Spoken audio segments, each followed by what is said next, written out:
Welcome to the deep dive. Today, we're strapping ourselves into the rocket of rapid delivery. We're talking same day service in 2025. Yeah, absolutely. We've got some really fascinating industry analysis here. It gets right under the hood of what's become a super important part of modern commerce. It really has. This isn't just a sort of nice to have anymore, is it? Yeah. Same day delivery is rapidly becoming the essential plumbing, how we Yeah. expect to get goods. It impacts everything, businesses, us as consumers. That's exactly what we want to unpack for you today. The key trends, what they actually mean on the ground. Right. We mean getting goods into your hands within hours. Could be a vital part for a business, or just you clicking buy now at home, or even people trading things between themselves. It's about speed, convenience, getting it now. And the shift is significant. What used to be premium, almost a novelty service. Yeah, expensive. Exactly. Now it's becoming a baseline expectation. And that's largely driven by the big e-commerce players, right? Yeah. If you're not offering speed, you really risk getting left behind. The scale we're talking about is honestly pretty staggering. By 2025, the global market for this is estimated somewhere between $15 billion and $25 billion. That's the range, yeah. And it's not just the size, it's the growth. It's climbing incredibly fast, Yeah. around 20% annually. Wow. So what's pushing that? E-commerce is definitely the prime mover, no question. Think about it. In 2024, over a fifth of all retail purchases globally happened online. So the demand for speed, it just naturally follows. It skyrockets. Yeah, it taps into that whole instant gratification thing we've maybe all gotten a bit used to. Huh, maybe. Especially if you look at younger demographics, say 18 to 34-year-olds. That expectation of near immediate fulfillment, it's a really powerful driver. But it's not just about speed, is it? You mentioned cost. Exactly. It's a more complex picture. Cost and, crucially, reliability are still major factors for a lot of consumers. So despite how appealing same-day sounds, a pretty big chunk of people still choose slower shipping, often free or low-cost options. They're put off by the higher price of same-day. That's interesting. So this balancing act, how are companies actually doing it? Delivering things so fast everywhere sounds like a massive logistical headache. Oh, it is. And technology is really the engine making it possible. Okay. We're talking sophisticated real-time tracking systems, the kind that give you minute-by-minute updates on where your package is. Right, the map on your phone. Exactly. Then there's advanced route optimization, often using AI algorithms, actually. Ah, These can shave serious time off delivery routes. They factor in everything: traffic, driver availability, delivery windows, clever. and behind the scenes. Yeah. Warehouse automation is huge. Robotics picking and packing, strategically placed micro-fulfillment centers. It all speeds up order processing dramatically. Micro-fulfillment centers, like Yeah. smaller warehouses closer to people. Precisely. We'll get more into that. Mhm. And you mentioned those futuristic delivery methods, drones, self-driving vans. Yeah. Are they here yet? They're definitely part of the future vision. But in 2025, still mostly in trial stages, pilot programs, not really widespread yet, Okay, something to keep an eye on then. definitely. Okay. But another big driver is just the competitive pressure, the Amazon effect, as it's called. They set the bar high. They did. And it's forced everyone else, Walmart, Target, other retailers, logistics firms, to seriously up their game and invest heavily in faster delivery. It feels like this constant race, doesn't it? Who can deliver quickest? It absolutely is. And this intense competition, it's actually sparking some really interesting broader trends, Like what? like nearshoring. Companies moving manufacturing or warehousing closer to their final markets. Ah, makes sense. Less distance to cover. Exactly, which boosts demand for regional logistics, including same day. And then there's hyperlocalization. Hyperlocalization. Yeah, this push for ultra-fast delivery, often within, say, an hour or two, inside dense urban areas. Yeah. And that often relies on smaller vehicles. Think e-bikes, scooters, and those micro-fulfillment centers we mentioned, placed right in the neighborhoods. Okay, fascinating. So we've got a good overview of the landscape. Let's dig a bit deeper now. Who exactly is using these same-day services the most? Yeah, good question. We can break it down by the end user. First up, business to business, B2B. Okay. What's really interesting here is that B2B actually makes up a huge chunk of the market by value, somewhere in the range of 40% to maybe even 60%, 60%. Why so high? often because the shipments themselves are higher value. Think critical components for a factory, specialized equipment, Yeah. stuff needed for just-in-time manufacturing. If a production line stops. Exactly. Getting that replacement part the same day can literally save a company a fortune. So The willingness to pay for speed is high. Makes sense. And growth there. Still very solid. We're expecting around 15 to 20% growth in B2B same day. Okay. What about the consumer side? B2C. Business to consumer. Yeah. This is probably what most of us think of first, online shopping. And it's definitely the fastest growing segment. Growth projected maybe over 20-25%. It's driven by sheer volume, huge numbers of orders. But maybe lower value per order compared to B2B. Generally, yes. The average value per shipment tends to be lower than in B2B, but the scale is massive. That huge volume of e-commerce is the main engine. Okay. And is there a C2C element? Consumer to consumer, like selling stuff on eBay or Facebook Marketplace? There is, yeah. Consumer to consumer. It's the smallest slice of the pie right now, Okay. but it's also growing pretty steadily, maybe 15-20%. Definitely fueled by the popularity of all those online marketplaces. So looking at where this happens, I'm guessing most of this is domestic within one country. Oh, overwhelmingly so. If you look at the service scope, domestic same-day delivery is the dominant force. Easily over 75%, probably closer to 80% of all the activity. True international same day. That sounds incredibly difficult logistically. It is. Getting something across borders within the same calendar day faces huge hurdles. Customs, different transport networks. But International Express relies on it, right? Absolutely. Those fast international shipping services, they heavily depend on strong domestic same-day networks for that critical final leg, that last mile, once the package arrives in the destination country. Got it. Okay, so it's not a one-size-fits-all service then? Different industries must have really specific needs when it comes to same day? Precisely. You see very tailored applications popping up across different sectors. Like, Retail and e-commerce are obviously the giants. Retail had something like over 27% market share back in 2023. And e-commerce, particularly in Asia Pacific, was leading with maybe 40%. Huge numbers. wow. What other areas are big? Healthcare is growing really fast. Think prescription meds. Around half of U.S. consumers apparently now prefer getting their prescriptions delivered. Convenience. Yeah. And then you have things like temperature-sensitive pharmaceuticals. They need incredibly precise, rapid handling. Same day is crucial there. Makes sense. What else? Food and grocery, of course. Okay. That's become huge. Those ultra-fast 1 or 2 hour delivery windows are becoming pretty common now. Instacart, DoorDash. Exactly. Hyperlocal models. Yeah. Amazon Fresh, too. Yep. Then you have manufacturing again, that B2B need for urgent spare parts to keep lines running, minimizing downtime. The just-in-time thing again. And the traditional need for urgent documents and letters hasn't gone away. Plus, there's a growing need in financial services, BFSI, for secure, quick delivery of sensitive financial documents. It's quite a spectrum of stuff being moved quickly. How's it all actually getting there? What are the main modes of transport? Road transport is really the backbone, especially for that critical and often most expensive last mile. Right. In big markets like the US and China, it's well over half the share, maybe 50% plus. Vans and trucks? Vans, trucks, but also increasingly smaller, nimbler vehicles like e-bikes. They're proving really useful for cutting through dense city traffic. Yeah, I can see that. What about covering longer distances on the same day? That's where air freight really comes in. Right. It offers the speed needed for longer domestic hauls. It's critical for those really time-sensitive or high-value shipments. And it also plays a big supporting role in broader e-commerce fulfillment across larger countries. Any changes there? One significant development recently was UPS taking over the USPS air cargo contract. That shifts things around a bit in the U.S. market. Interesting. Are railways involved much? Railways and intermodal transport. Mm. They play more of an indirect role, really, supporting the bigger logistics network, feeding into the hubs, rather than being the primary mode for the actual final same-day delivery segment. Okay. And those emerging modes we touched on, drones, AVs. Right. Drones, autonomous vehicles, delivery robots. Not mainstream yet in 2025, as we said, but definitely seeing more pilot programs. Examples? Wing, that's Alphabet's company, doing drone deliveries with Walmart. Zipline's active too, especially in healthcare, but moving into retail. For AAVs, you've got Nuro and Gatik, both working with retailers like Walmart on specific routes. Still early days, but happening. Exactly. Lots of testing and learning going on. Okay, so we've looked at the who, the what, the how.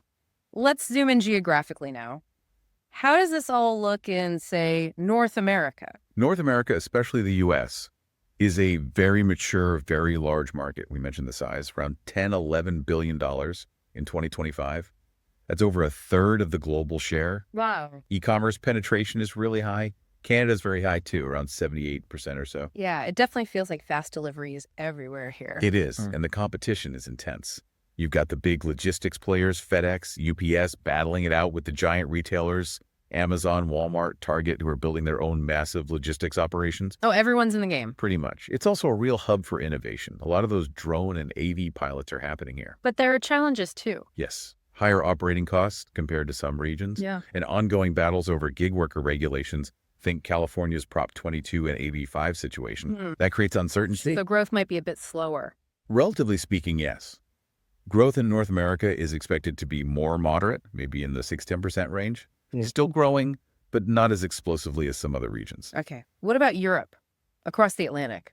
Europe's also a significant market. Yeah. Maybe 15-25% of the global share.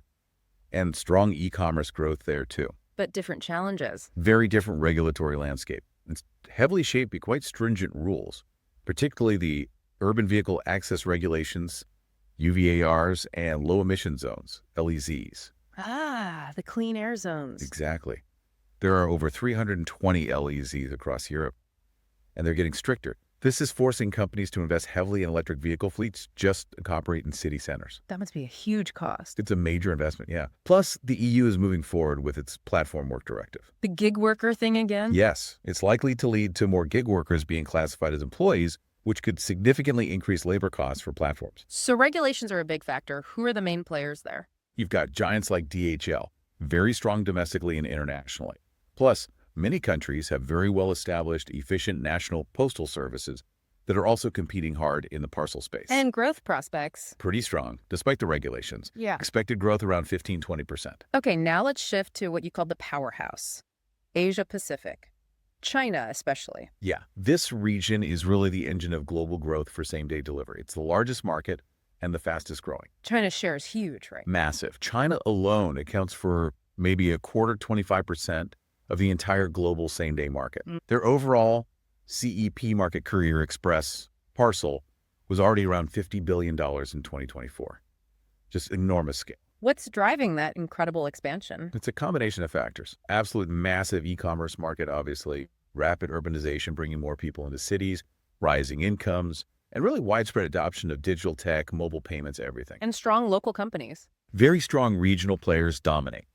Companies like SF Express, JD Logistics, they've built incredibly sophisticated and efficient networks tailored to the region. So the growth forecast there is Very high. Easily 20-25%, maybe even higher in the coming years. It's really setting the pace globally. What about other emerging markets? Middle East, Africa, Latin America? These are currently smaller markets, but they have really high growth potential. Also seeing growth rates potentially in that 15-25% plus range. Drivers are similar. E-commerce, cities. Yes, e-commerce adoption is rising fast, urbanization continues, and in some areas like the GCC in the Middle East, nearshoring trends are also boosting logistics demand. But more challenges there too. Definitely. Infrastructure gaps can be significant. Regulatory environments can be complex or less stable. Political instability in some areas is also a factor. Any key players? Companies like Aramex are very strong in the Middle East and North Africa, leveraging that local expertise. Growth tends to be concentrated in the major urban centers where the infrastructure and demand are strongest. Fascinating how varied the picture is across the globe. Okay, let's zero in now on the companies themselves. Who are the main contenders in this competitive arena? We've named a few, but let's map it out. Sure. We can think about them in a few main groups. First, you've got the established traditional logistics incumbents. Your FedEx, UPS, DHL. The giants. They're having to adapt their massive existing networks. They're investing heavily in technology to compete specifically on same day. Like the Neuropilot with FedEx. Exactly. FedEx working with Nuro on autonomous vehicles. UPS acquired Roadie, a crowdsourced delivery platform, to boost their same-day capabilities. DHL is really leveraging its global strength and pushing hard on digitalization tools for customers. So they're trying to blend their old strengths with new demands. It's a balancing act for them, balancing traditional parcel services with these urgent same-day needs. Okay, group one. Who's next? Group two, the e-commerce giants themselves. Amazon, Walmart, Target. And they're building their own logistics. Oh yeah, massively. They have a huge advantage because they can build incredibly integrated systems. They often use their own stores, their vast networks of physical locations, as mini distribution hubs or fulfillment centers. Right, like Walmart using store inventory or Target with Shipt? So precisely. Walmart calls it fulfillment densification. Target bought shipped, partly for that reason. They're also using hybrid delivery models, Meaning? mixing their own drivers or vehicles with gig workers. Think Amazon Flex, their DSP program, or Walmart's Spark Driver platform. So they get flexibility and control. Kind of the best of both worlds. Yeah. And they are pouring money into automation inside their warehouses and exploring those emerging technologies like drones, Amazon Prime Air, and AVs. Yeah. They're really setting the industry standard for speed and convenience. Their existing scale gives them a massive head start, I imagine. It absolutely does. Okay, third group, the platform players. Instacart, DoorDash. Exactly. They started mainly in food delivery, right? Yeah. But now they're expanding rapidly into delivering all sorts of retail goods. Yeah, you can get electronics or office supplies delivered by them now. Instacart partners with Dick's Sporting Goods, Costco. DoorDash has its DashMart convenience hubs. They leverage their huge networks of gig workers and often offer subscription benefits to lock in customers. So they're competing directly with the retailer's own delivery efforts now. Increasingly, yes. It's becoming a very crowded, very dynamic space. Definitely sounds like it.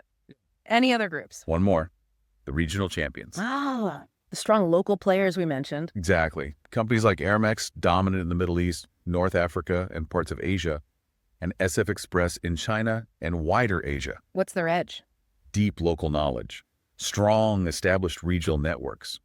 Aramex is really benefiting from those nearshoring trends in the Gulf Cooperation countries, for instance. SF Express is just a powerhouse in China, offering a massive range of services and increasingly looking to expand globally. So it's this complex mix. Global incumbents adapting, e-commerce giants building their own empires, platform players expanding, and strong regional specialists holding their ground. That's a good summary. It's a fascinating competitive dynamic. Okay, we touched on tech earlier, but let's really dive into how technology is both disrupting things and making all this possible. Technology is the linchpin, absolutely fundamental. Let's start inside the warehouse with fulfillment automation. Okay. We're seeing a massive increase in micro-fulfillment centers, or MSCs, those smaller automated warehouses located much closer to customers in urban areas. Getting inventory closer. Exactly. And inside these MFCs, and larger centers too, you have compact automated storage and retrieval systems, ASRS systems. Think companies like AutoStore or Takeoff Technologies.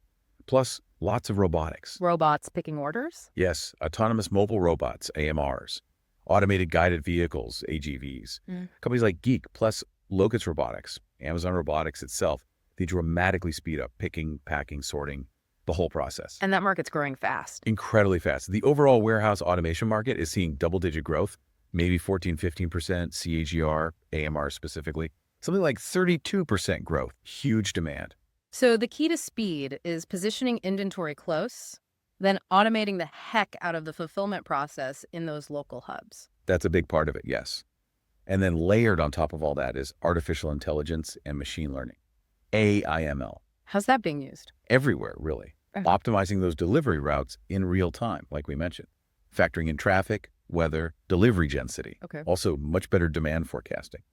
Predicting what needs to be where and when. Improving overall network efficiency, figuring out the best way to flow goods through the system, even things like predictive maintenance for vehicles and sorting equipment. Preventing breakdowns before they happen. Exactly. And enhancing the customer experience too, maybe through personalized communication or delivery windows. AI is becoming essential to manage the sheer complexity and all the variables in same-day operations. Okay, let's revisit the autonomous frontier now.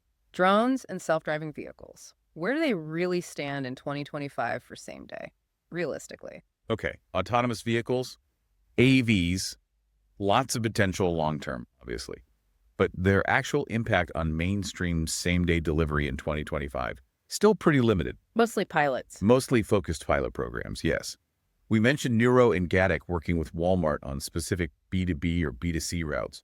Waymo, Google's sister company, also has potential here. What's holding back wider use? Several things. Regulation is a big one. It's a patchwork. Varies hugely state by state, even city by city. Safety concerns and building public trust are still hurdles.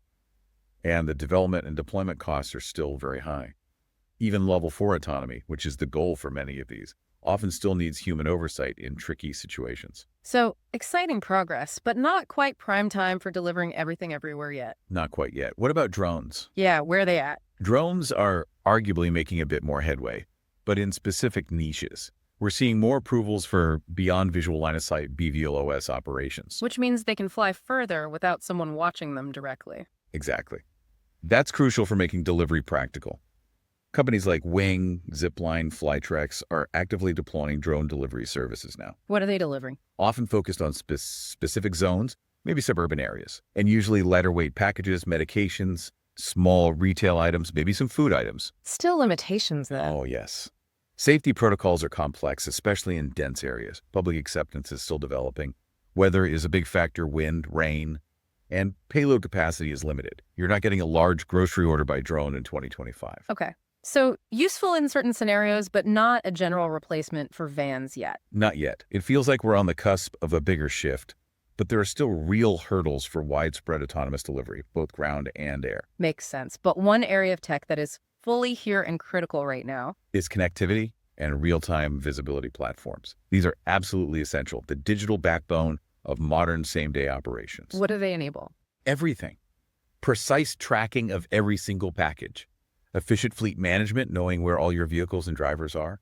Dynamic dispatching, sending the right driver to the right pickup. Proactive communication with the customers. Those updates we expect. Yeah. Plus all the data analytics on the back end to optimize performance, find bottlenecks, improve efficiency. Are these custom-built systems? Sometimes. The big players often have proprietary platforms like DHL's MyDHL Plus Time, but there's also a growing ecosystem of specialized third-party software providers offering these solutions. You pretty much can't run a modern delivery operation without this level of visibility and control. Okay. Now, running one of these operations successfully and profitably, that can't be easy. What are the big operational hurdles and cost pressures companies are really grappling with? You're right, it's tough. And the biggest challenge consistently is the last mile. That final delivery step. Exactly. It's the most complex part of the whole chain, and it's usually the most expensive. Often accounts for over half, 50% or more of the total delivery cost. Why is it so expensive? Several reasons. Low drop density, delivering just one or two packages to many different residential addresses, is inherently inefficient compared to, say, delivering a pallet to a business. Lots of stops. Lots of stops. Urban congestion slows things down. Failed deliveries, nobody home are costly. Access issues, parking, it all adds up. Ironically, the high population density in cities fuels the demand for same day, but also makes the delivery more challenging. A bit of a paradox. So if you break down the costs, what are the big slices? Labor is almost always the biggest chunk. Drivers, warehouse staff, often around 50% of the operational cost. Why? Fuel is significant, though it varies, maybe around 10%. Then you've got vehicle cost, purchase or lease, maintenance, insurance, another 10% perhaps. Technology investment is ongoing, call it 10%. And handling returns, dealing with those failed deliveries we mentioned, that can easily be another 10%. Wow, returns are that costly. They can be, yeah. Picking it up again, processing it. So improving labor efficiency, getting more deliveries per driver hour, and minimizing those failed first attempts are absolutely key for controlling costs. And how are companies actually staffing this? What are the main delivery models? Mostly employees or? It's really a mix. You see the crowdsourced model quite a bit, especially with the platform players, using independent contractors, often with their own vehicles. The gig economy model. That offers great flexibility to scale up and down quickly, but it comes with those regulatory risks and complexities. We talked about work classification being the big. Okay, what else? Then there's the more traditional dedicated fleet model. Companies employing their own drivers, owning or leasing their own branded vehicles. More control there. More control over service quality, branding, driver training, but higher fixed costs, salaries, benefits, vehicle upkeep, less flexibility. So what are most doing? Many of the larger players, especially the retailers and logistics incumbents, are moving towards hybrid models. Trying to get the best of both. Exactly. Using a core dedicated fleet for baseline demand and maybe specific routes or services, then supplementing that with crowdsourced drivers or third-party partners during peak times or for certain areas. It's about finding the right balance. And those regulatory pressures around gig workers might push companies more towards employees or automation. That's definitely a possibility. Increased costs or restrictions on the gig model could accelerate investment in either employee-based fleets or automation like AVs in the longer term. Okay. And with all these vehicles making deliveries, especially in cities, sustainability must be a huge pressure point now. Oh, absolutely huge. Yeah. The sustainability imperative is really front and center in same-day delivery now. What's driving that? Just regulation? Regulation is a big part of it, yes. Yeah. Those low emission zones, zero emission zones we discussed, especially in Europe, are forcing hands. But it's also consumer preference. More people want eco-friendly options, plus potential long-term cost savings. EVs can have lower running costs, and of course, brand image. Being seen as sustainable is increasingly important. So what are companies actually doing about it? A whole range of things. Fleet electrification is a major focus, shifting vans and trucks to electric. Big investment, though. Huge. Also using alternative smaller urban vehicles like e-bikes or cargo bikes, especially for that last mile in dense areas. Smarter route optimization software helps minimize mileage and fuel consumption. Consolidating deliveries where possible, using more eco-friendly packaging. And some are investing in carbon offsetting programs as well. So it's a multi-pronged approach needed to make this greener. Definitely. It's not just one solution. Okay, let's pivot slightly to dig more into that regulatory landscape and the labor dynamics. These seem like really powerful forces shaping the industry. They really are. The gig worker classification issue is probably the most prominent one globally right now. The Prop 22 AB5 fight in California. That's the most visible example in the US, yes. An ongoing legal and political battleground over whether app-based drivers should be employees or independent contractors. Prop 22 currently exempts them in California, but it faces legal challenges. And the EU is tackling this too. Yes, the EU's Platform Work Directive aims to create more consistency across member states. It generally leans towards a presumption of employment for platform workers if certain criteria are met. What's the impact of all this uncertainty? It creates significant risk and planning challenges for companies relying heavily on the gig model. Potentially much higher labor costs if drivers are reclassified as employees. It could force a shift towards different operating models or, as we said, accelerate automation efforts. So a really fundamental issue for how these services operate. What about the other big regulatory piece, getting access to cities? Right, those urban access restrictions or UVARs, they're becoming much more common and stricter, especially in Europe. The low emission zones again? Yes, over 320 LEZs and counting. They restrict access for vehicles based on their emission standards. This directly pushes companies towards investing in electric fleets if they want to operate efficiently in major city centers. And zero emission zones are coming too. Yes, ZZs are the next step in some cities, banning all emitting vehicles from certain areas. The EU is also trying to make information on all these different rules more accessible, mandating easily available digital data on UVARs from January 2025. So for a delivery company, just figuring out where your vehicles are allowed to go and when is becoming a complex task in itself. Absolutely. It requires significant investment in compliant fleets and sophisticated route planning that accounts for all these constantly evolving restrictions. Navigating the regulatory maze is becoming just as critical as mastering the logistics. Wow. Okay, finally, let's bring this all back to who it's ultimately for, the end consumer.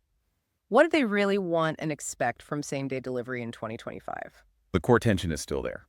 Speed versus cost. People want it fast, but they don't want to pay much for it. Pretty much sums it up. While lots of consumers value and even expect fast delivery options, a really significant majority, maybe around 81% in some surveys, say they actively avoid same-day delivery specifically because it costs too much. So free shipping still wins out often. Free or low-cost shipping, even if it's slower, is often prioritized. There's maybe even been a slight shift post-pandemic peak where reliability and predictable delivery windows are gaining importance relative to just pure absolute speed for some people. So flexibility is key for retailers, offering choices. Absolutely. Having a clear menu of delivery options, maybe a free, slower one, a reasonably priced next day, and a premium same day seems crucial. Being transparent about the speed cost trade-off. Okay. But are people willing to pay anything extra for same day? Yes, a decent number are. Surveys suggest somewhere between 55% and 61% of consumers say they are willing to pay some extra fee for same-day service. But it depends. It depends heavily, yes. Yeah. Demographics play a role. Younger consumers generally seem more willing to pay a premium for speed. Okay. And the product category matters a lot. Urgency is key. People are often much more willing to pay extra for same-day delivery of, say, groceries or maybe prescription medicine than for a book or clothing item they don't need immediately. So retailers need smart pricing strategies, not just one flat fee. Exactly. Nuanced pricing that reflects the value proposition for different products and customer segments seems essential. And does just offering same-day delivery influence where people decide to shop? It really does seem to. Availability matters. Almost half of shoppers say they're more likely to choose an online retailer if they offer same-day delivery. So it's a competitive advantage. It can. And the experience of that delivery is critical for loyalty. Get it right fast, reliable, good communication, and customers stick around. One study showed 94% choose brands based on delivery options and past experiences. But get it wrong. Get it wrong, and it's really damaging. A huge majority, something like 84% of consumers, say they won't shop with a retailer again after just one poor delivery experience. Wow, that's high. It is. It highlights that it's not just about the final speed, it's the whole journey. Is the tracking accurate? Is the communication clear?